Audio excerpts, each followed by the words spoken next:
Ladies and gentlemen, today's video was supposed to be about SmackDown, mostly SmackDown and the WWE releases. We will still be getting into that today, but there's a bit more of a serious subject we need to be talking about. Rossy Ogawa, I don't know if you've heard of him, but he was the main guy in Stardom.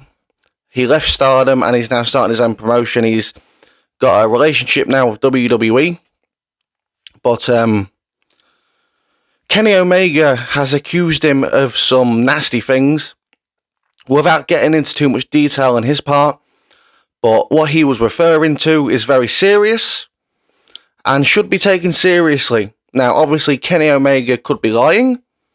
There's always that chance, and there's always the chance that what he's referring to could be correct, and I don't like taking those chances. I know some of you are going to be thinking, well, it's Kenny Omega. I mean, there's no evidence, there's nothing. I know, but children's safety is more important than wrestling tribalism. So, we're going to play what Kenny Omega said. Now, I do apologise for the piss-poor lighting and audio in his video, but I do need to play what he said to get some context in here. So, here is Kenny Omega on his Twitch stream, I believe, talking to his chat about Rossy Ogawa. There are a lot of people that refuse to work with him for the very same reason. Some of those people are even in WWE. Some of those people are in AEW. And they have a very good reason. It's not just like, yeah, I decided to wake up and not like this guy. Oh. Yep. And hey, if you want to know sort of along what lines they tread amongst, the dude just flat out said, hey, we're looking for girls from like ages 13 to 21 that don't have a boyfriend or aren't married. We already know that he puts underage girls in very revealing swimsuit calendars and books. And I wish that's all he did. Let's put it away. Okay, now that you've heard that, let's talk about it. So first of all, the part where Kenny said that he has 13-year-old girls in swimsuit calendars and Kenny says, I wish that's all he did. Nah, bro. You don't have 13-year-old girls in swimsuit calendars, okay? There's no need for that kind of shit. That is absolutely fucking disgusting alone, okay? Some people may disagree. I say fuck you, okay? No need for that. And the second part, I wish that's all he did. Kenny Omega is accusing this man of some dirty things, and I think there needs to be an investigation, not only to get to the bottom of it, but if he is innocent, then his innocence must be proven. If he is guilty, he must be taken away and thrown in jail, because I do not condone any of this shit. If Kenny Omega is lying, then he needs to be thrown away and put in fucking jail, because you don't accuse someone of something like this if they haven't done it. That's disgusting, that's wrong, and that ruins a man's reputation for the rest of his life. Even if they're found innocent, a man's reputation could go down in flames because of a false accusation. But there's always a chance that these accusations that Kenny's saying, even though he didn't go into too much great detail, there's a chance that they're true, okay? We don't know. We're not there. However, if Kenny knew about this and it is true, why didn't Kenny do anything before this? Why has he not reported it? Is the question I ask. So that leads me to believe either Kenny could be lying, or Kenny was involved. Why would Kenny not bring this up? Why would Kenny not report this if this is accurate? Okay, but I still believe a report needs to be made. I still believe an investigation needs to be done to get to the bottom, to get to the truth of this, because even though he was very vague, it's still very serious, and it is something that I will not let slide, okay? If Kenny is lying, Kenny needs to have accountability. Kenny needs action taken against him for being a lying piece of shit and lying about something this dirty and serious. And if Kenny is telling the truth, Rossy Ogawa needs to be thrown in prison. Okay, the swimsuit calendars alone, that needs to stop. If that's true, if that's accurate, okay, I can't speak, I haven't seen them, but if that's accurate, 13-year-old girls in swimsuit calendars, that's disgusting. That needs to stop, Rossy. So Rossy, if you ever watch this, which you probably won't, and you are doing these swimsuit calendars with 13-year-old girls, bro, it's disgusting. Stop it. If you have an audience for that, those people are sick. If you're doing that, you're sick. And if Kenny Omega let all this happen, he's sick. So Kenny put himself in a situation here, because if he's lying, he's put himself in a situation. If he's telling the truth, he's put himself in a shit situation, because it means he enabled it to all happen. So the way I see it, Kenny Omega is just as guilty as Rossy if Rossy is guilty. If Kenny's lying, then he's a piece of shit and it needs to be dealt with. Okay? That's my thoughts on that. An investigation needs to be taking place immediately on this situation. Right, let's talk about these releases. So, WWE released a couple of people last night. A couple of people saying that they quit. But we'll get into this. So, Jinder Mahal is a big one. Jinder claims he quit instead of being released. And I think Veer Mahan also claims he quit instead of being released. But the third man from Indus-Sher, can't remember what the fuck his name is, I do apologise. He has been released, as well as Xia Li and Zion Quinn. I think that's it. I think that's all the names. Now, I'm not going to go into some fake outrage here, because at the end of the day, I said this about the AEW releases. This needs to happen, okay? If these people aren't being used, release them. They can go and build their names in other companies, okay? They can take the ball that they've been given and run with it, just like Drew did, just like Cody did. Being released isn't the end of the world.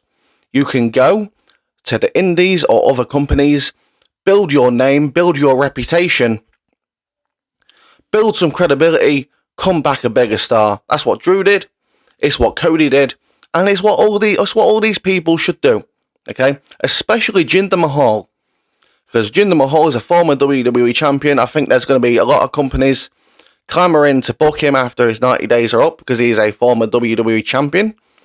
I think Jinder Mahal has the potential to actually rebuild his name and come back as a bigger name, if he wants to. He did seem a bit pissy about it. The Veer also seemed very pissy about it. They seemed very pissy, but releases from WWE, AEW, these things need to happen because they're not being used. They're getting free money, and they're not getting the chance to show their worth if they're not on TV. That's the main thing. Sure, they're getting free money, but they're not being given a chance to show what they're worth. And when they're being released, they can be given a chance to show what they're worth, and they can potentially be re-signed with more money and a bigger push. That's what every single wrestler that gets released needs to do. Work on getting back to where you was, but as a bigger name, with a bigger push, for bigger money. That is what every single release needs to do. So people need to stop getting pissy about these releases, okay? It's not like there's big names being released. You know, like when Bray and Braun were released by Vince, I was pissed off about that, okay? That really pissed me off, because they're big names that Vince could have made money with, and I liked both the guys. There was no need for those releases, but for releases like this, they're understandable, completely 100%, doesn't matter what fucking company. These guys need to go and make a name for themselves and come back as bigger stars. That's what I have to say about the releases. The new SmackDown Tag Team Championships are now the WWE Tag Team Championships. And WWE proved me wrong, because I expected them to copy and paste one of the other belts and make them the new championships. They didn't do that. I like the look of the new championships. They remind me, some people say they remind them of the Attitude Era tag belts. But for me, from my generation, they remind me of the the belts from SmackDown, from the SmackDown 6, you know, when the draft first happened, they bought them new them SmackDown tag belts, the WWE Tag Team Championships, as they was called, as they're called now. They look a bit like that. For me, obviously, for older generations, they're going to look like your Attitude Era belts, tag belts. But WWE proved me wrong. They didn't go the lazy route. They actually gave us some belts that not only look nice, but look unique, look different to the rest of the championships in WWE, because Vince and Triple H have been very, very lazy with championship designs. And it's nice that we now have something that isn't lazy, copy-paste, boring bullshit, because the more championships that look different, the better. Okay? The men's and women's championships, they look the same because equality, all that shit, you know what I mean? Whatever, don't care. But SmackDown, like tag belts and things like that, mid-card belts, all need to look completely different. Or, I mean, what's the point? What's the point in having them if they're just going to look the same but a different colour? Okay, so that's my thought on that. And the new Bloodline, Solo Sikoa and Tama Tonga, they're killing it. They are absolutely fucking killing what they're doing right now. Now, I don't know if the blood from Kevin Owens was real blood from a blade job, or a blood pack with fake blood or pig's blood, whatever the fuck they use. I don't really care, because it didn't take away from the seriousness in the segment. And Tama Tonga, okay, so I've mentioned last week that I'm not going to sit here and pretend I know everything about Tama Tonga. Oh my god, I'm such a huge fan, because I'm not. I've heard of him. I've heard of him that being in Japan. That's it.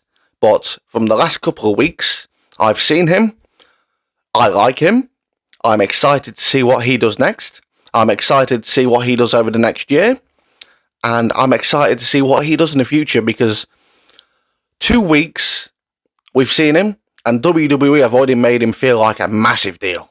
Massive. And that's the difference between AEW signing someone, giving them a big debut, and then fuck all for the remainder of them being signed. Tama Tonga's already established as Solo Sikoa's MFT. I'm going to start calling him the NFT. Keep him away from Logan Paul. Logan Paul might sell him. But, yeah, I like what Tama Tonga's doing. I like what Solo's doing. I like what Paul Heyman's doing. Paul Heyman, terrified. I love it. I love it. Babyface Paul Heyman with babyface Roman Reigns and the Usos versus this new Bloodline with the impending debut of Jacob Fatu. It's going to be fucking amazing. I am really hyped for this. I don't know when Jacob Fatu is going to show up. Could be Backlash. Don't know, but I think it's pretty much confirmed that Jacob Fatu's coming to WWE. He's going to be in this new Bloodline. And him, Tama Tonga, Solo Sikoa, they're going to absolutely dominate. They're going to be three, I won't say young guys.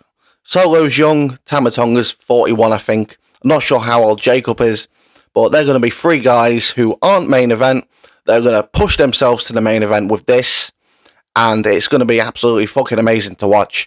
I'm really excited. Okay, I'm not excited for the reunion of the Usos, because I prefer Jey Uso to be on his own. However, if they're just doing it for this one bit, if they're just doing it for this, if they're building to a War Games match, Bloodline versus Bloodline, I'm all for it. Give it to us, please. Please give it to us. Don't do too much blood, okay? We've seen blood twice now in 2024, okay? They can't overdo it, because then they'll turn into AEW and it'll become meaningless. Use blood when it needs to be used. Last night, it was used great. When Cody and Rock did it, it was used great, okay? I don't want to see it every single week. I don't want to see it every single month. I want to see it when it needs to happen. That's how you use blood in wrestling these days, okay? We're not in the 90s anymore, okay? We're not rabid. I mean, we're more nuanced now. We're more into the storyline. We're more into character development rather than the chaos of wrestling. So that's all the topics for today. we've gone over the Kenny and Rossy stuff extensively. If all this is accurate that Kenny's saying, man, arrest this motherfucker. If Kenny's lying, arrest this motherfucker. Arrest Kenny. Arrest Kenny. Send him to jail if he's lying. And if he's not lying, send Rossy to jail. Either way, an investigation needs to happen so we can get to the bottom of this. And we can clear Rossy's name if Rossy is innocent. And if Rossy is guilty, we can protect a lot of children. That's the most important thing. The safety of children. That is all I care about. Like, subscribe, follow me on X at DCrossman25. Thanks for watching, and I'll see you soon.